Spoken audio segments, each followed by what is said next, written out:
Hi everyone and welcome back to our channel. Did you know that you can edit renders and add branding in Neo?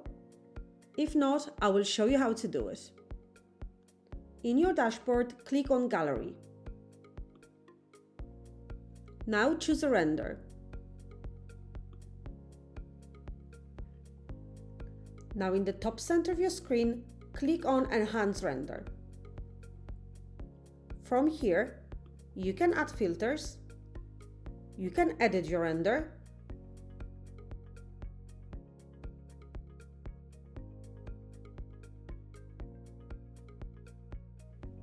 you can change the size or manually crop it, and if you click on Brand,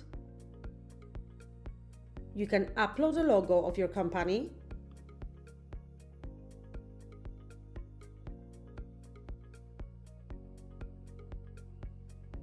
you can choose the level of transparency,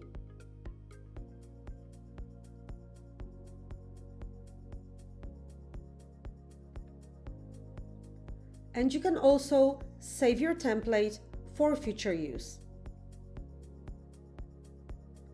And this is how your branded render will look like. Hope this video was helpful. Thank you for watching and see you next time.